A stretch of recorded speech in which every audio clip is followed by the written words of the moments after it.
Today we're talking about the Fantastic Four number 17, In the Clutches of Doctor Doom. I'm Tom Scioli, author of Fantastic Four Grand Design, Space Opera Xanadax Across the Unknown Dimensions of the Galaxy, a new creator-owned graphic novel coming in August from Image Comics, and Godzilla's Monsterpiece Theater, which is in stores now. We have a really great cover here, broken off into sections, showing each of them Fantastic Four dealing with a different death trap that Doctor Doom there in the center has set for them. You have a really nice 3D effect in the Menace of the Moving Bars. And this composition with sort of the mastermind in the center and then some stuff splaying off around it. This is not a typical layout for Jack Kirby in this sort of, middle period of his career, but in the earliest days in the Golden Age, he'd sometimes employ similar compositional strategies. And then towards the end of his career, in the late 70s and 80s, you would see this show up in the Silver Surfer graphic novel and in his Return to the New Gods. One of the signatures of the Fantastic Four and this new Marvel way of making comics that Jack Kirby and Stan Lee were employing was having each individual chapter be part of a larger epic. So we get this farewell to Ant-Man, who fought alongside them in the previous issue, and get a little wrap-up. Reed talks about a launching platform he created for Ant-Man.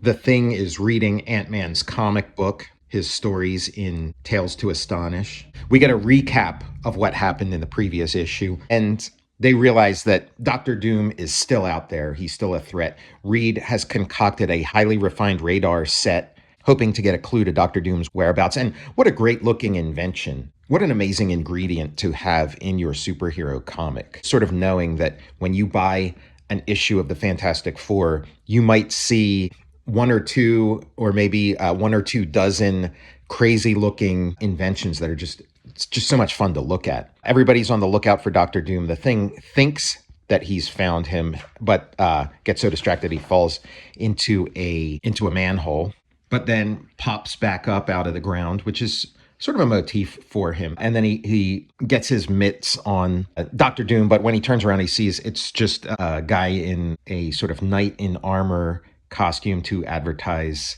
a new movie at the Bijou Theater when knights were bold. Sue realizes that Doctor Doom might have some underworld connections that he needs to help him. So she's following these mobsters who have this gun in a guitar case or violin case. And turns out they're not mobsters. It's a toy company executive and an inventor who's invented a ping pong ball shooter that they're striking out left and right. This is one of the great things about this era of the Fantastic Four is you just never knew what was coming in from one issue to another. So there really was a sense that anything could happen that, kind of gets lost later in Kirby and Lee's run. They're trying to avoid a gaggle of their fans.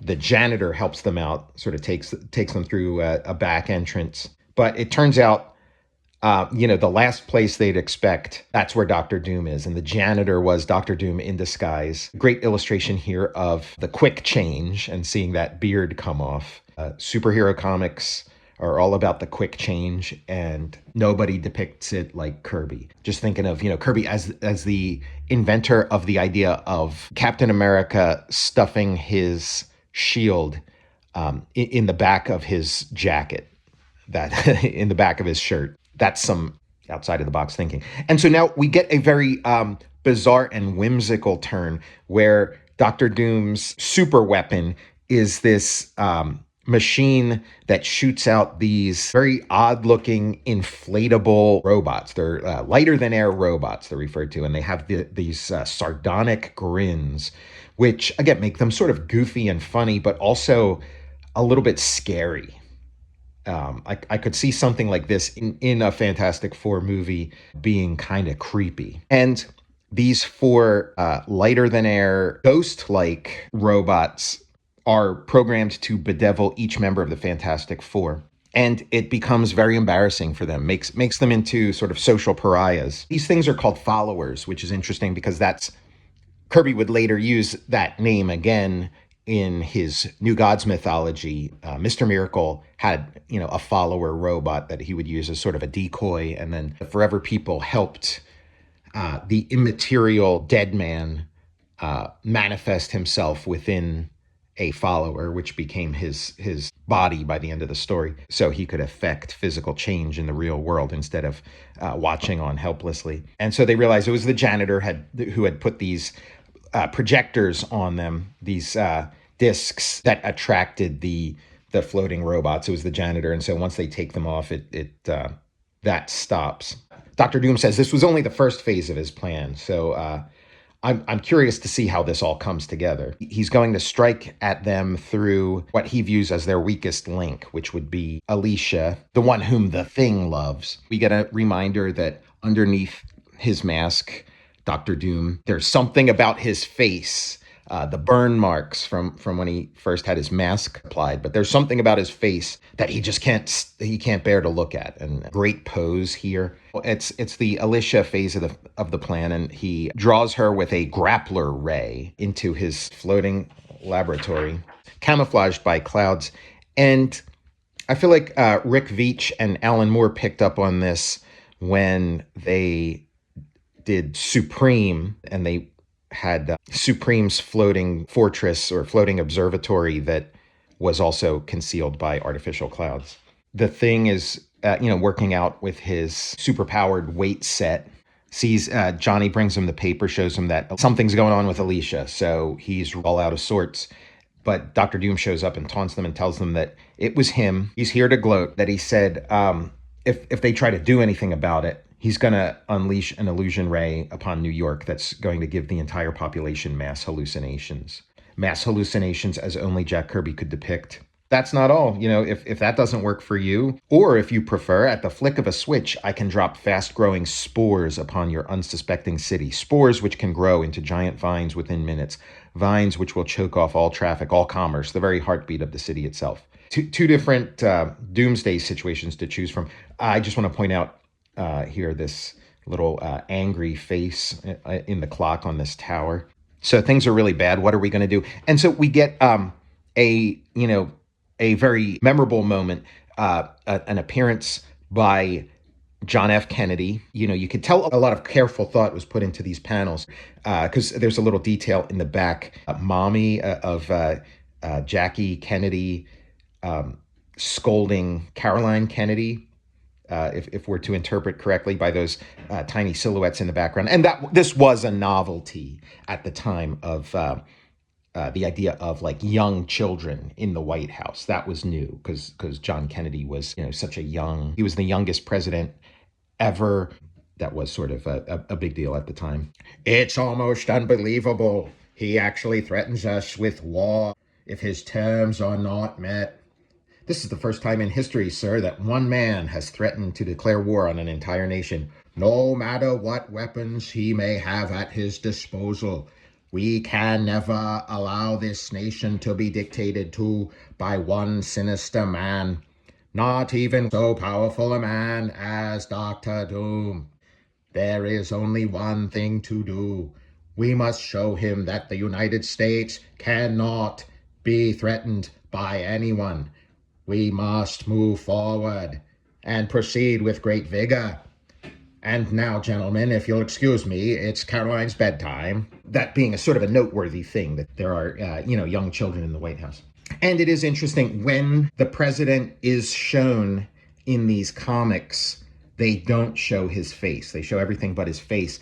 And I always wondered about that convention because we see it in other Kirby comics. You'd see it in movies, and the reason would be that the actor does not look like the president. The actor does not look like John Kennedy or whoever's the president at the time. So you show him from behind, you show him, from the neck down. It helps foster the illusion. So there's that.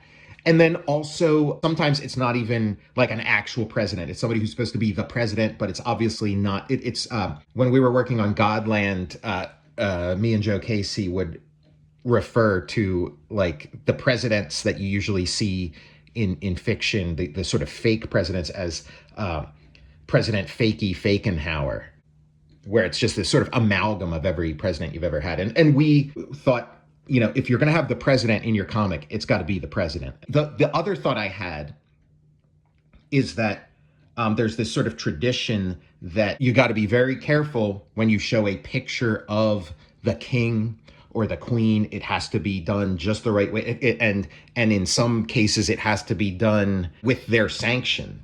And so if you're just going to do something as lowly as a comic book or whatever, and have the king or the queen in it, like you can't draw their face. It's almost like a graven image, like the king or queen is this sort of holy figure. You can't depict their face. It would be almost sacrilege to depict their face. And that this tradition over time, it just sort of became a tradition of illustration and storytelling. And so you get to the 1960s in America, and even though the president isn't a religious figure or a holy figure or a king or a queen, that tradition sort of carries on almost maybe subconsciously or unconsciously, or just like, oh, that's just how you do it. That's when you do it head of state. I don't know why. That's just how you do it. And so they do it. So I would love to know, from the horse's mouth. It would be interesting to find out from Jack Kirby or Stan Lee why Kennedy's depicted this way. But it's all another thing is also, Kennedy, his sort of youth and his vigor was a big part of things. And sort of a symbol of youth and vigor is a, tremendous coif of hair, which he had. He had a tremendous coif of hair. So if you're going to make a visual shorthand of this, young, handsome president, sort of, pompadour is not, is not a bad way to go about it. Those two panels, you could probably write a whole book, talking about, these two panels. Kennedy recognizes the threat that one man who has declared war who has threatened to declare war on America, the first time in history that one man has threatened to declare war on an entire nation. So they're taking this threat of Dr. Doom very seriously. And he starts making machinery across the country go nuts. It's as though some evil genius has tampered with every electrical device in the nation. It creates just absolute chaos from the world of science and computers in this panel, in the first panel, to the world of electronically guided missiles and defense and weapons, to manufacture, closed until further notice, and jobs. The end result is people don't have their job anymore. People lose their jobs. And in Moscow, behind the Iron Curtain, it's a party for them. It is the best news we have heard in weeks. Soon the capitalistic countries will be helpless before us. Stop gloating, you numbskulls. Dr. Doom is not doing this for us. For all we know, he may strike here next. If he is able to wreck the American electronic system, why should he not be able to do the same to ours? You're right, Comrade K. I never thought of that. That is why you will never be dictator. Dr. Doom is a global threat. Even America's enemies who might be tempted to gloat, they might be next. So now a representative of the Joint Chiefs of Staff has met with the Fantastic Four, talking about how to deal with it.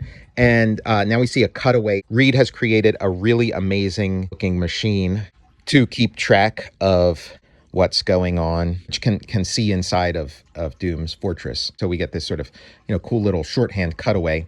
Dr. Doom, it did seem kind of odd and like a non sequitur, those strange floating followers. Like, yeah, they were annoying, but they didn't seem to accomplish much. Turns out that was just a distraction. They were there these are the most diabolical parts of his trap. His followers did more than just follow us before. They transmitted to Dr. Doom an actual printed circuit of our atomic and molecular body structure. See? But so what? So they have a printed circuit of their atomic and body structures. And what that means, maybe he's going to build some Fantastic Four robots or something, but he's connected that circuit map of the Fantastic Four's atomic structure to disintegrator rays. So if they try to pass through, if they try to break in to the force field that surrounds his floating fortress, they'll be instantly disintegrated. And so they have a plan. Reed works day and night on a formula to turn the thing back into Ben Grimm because his molecular structure is completely different. So that force field would not be attuned to plain old Ben Grimm. And so we get what might be the first of the moments in the Fantastic Four where Reed Richards is up all night working on some solution to a problem and has his 5 o'clock shadow. His beard starts growing in. Sue tries to convince him to have something to eat. She's made him this meal and he sort of waves her away. He can't eat, he can't sleep, can't take a shower until this problem's solved. The final touch is they need the torch to apply some superheat, and now we have a formula to turn the thing back into Ben Grimm, and it works. And so now he's floating. Again, all these amazing inventions. You could have sent him up in any kind of craft, but it's this sort of, glass dome with flagella attached to it, just really beautiful. And he's heading closer and closer to that death ray force field that only harms the Fantastic Four, that's tuned into the Fantastic Four. But he starts turning into the thing as he's getting closer. So if he has to use his willpower, his raw courage and willpower to prevent the transformation from happening just long enough for him to get through the force field, which he does. And he starts smashing the place, doing what he does best. Although he doesn't say so, it's clobbering time. He does mention that first thing I'll do is clobber the main disintegrator circuit so the others can follow me up here and join the party. So clobbering is part of his lexicon. He just hasn't developed it into the catchphrase of it's clobbering time. A magnet craft shows up now that he's disabled the force field. The Fantastic Four break in, go about their business. This is great. I love the efficiency of it. Watching this tactical operation go down. Beautiful panel of the four of them going in 4 different directions, which is nice. When you have a team, you can split up. But it also becomes a way to come up with 4 different death traps for each of them. One for the Human Torch, one specifically for Mr. Fantastic, who finds an interesting solution as he finds air. He finds oxygen in the pockets of the porous cement and slips, in between everything. And then the thing, he just gets dropped. It feels a little bit like the last scene of Empire Strikes Back when Luke's, hanging from the bottom of Cloud City. And that could be another name for Dr. Doom's floating cloud making super fortress. And Dr. Doom doesn't look too different from Darth Vader. Food for thought, but really nice sequence. Thing slides down. His fingers dig a groove. He climbs up. All of this stuff, it's so easy to take for granted, these solutions to problems of how the thing gets out of this and the drawing. It's so easy to take for granted, but I'm telling you, there was nothing like this prior to, Jack Kirby and Stan Lee working on this comic. What a full meal this comic has been up to this point, and we still have a couple more pages to go. Dr. Doom releases another one of his super weapons, another clever, inventive idea, from the Jack Kirby, genius factory, hurtling power spheres that surround the Fantastic Four and then coalesce around them and spirit them into another dimension from which they can never escape till the end of time. Dr. Doom gloats. They are gone. I've won. At last, Dr. Doom has defeated the Fantastic Four. But it wasn't going to go down that easy. The Fantastic Four is alive and well, and he wants to know how. How did you four return from the dimension my power spheres brought you to? We've got news for you, Daddy-O. Those spheres didn't take us anywhere. Interesting use of the word Daddy-O. That's like an almost laughably hipster term that I think was probably out of date by the time this comic came out. But so it's interesting to see it turn up here. There aren't too many places you find people saying Daddy-O past a certain date. I think there's an episode of The Munsters where Eddie Munster gets sort of a hipster makeover and starts referring to Herman Munster as Daddy-O and Lily Munster as Mommy-O. The Fantastic Four that Doom launched those spheres at were actually heat mirages that the Human Torch created. Pretty good for a guy who never went to art school, huh? This is a sort of revenge mission for the Thing.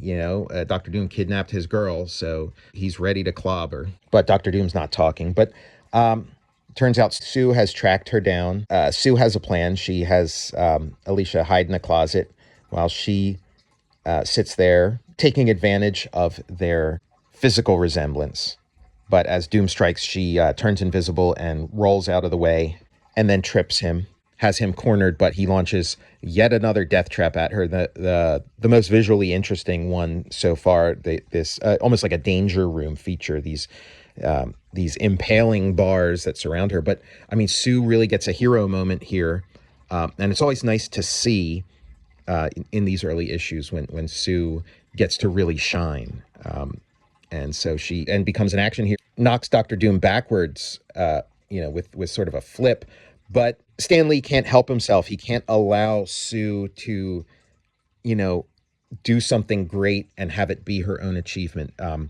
All credit has to go back to Reed Richards, to the sort of leader, to the father figure, to the representative of the patriarchy.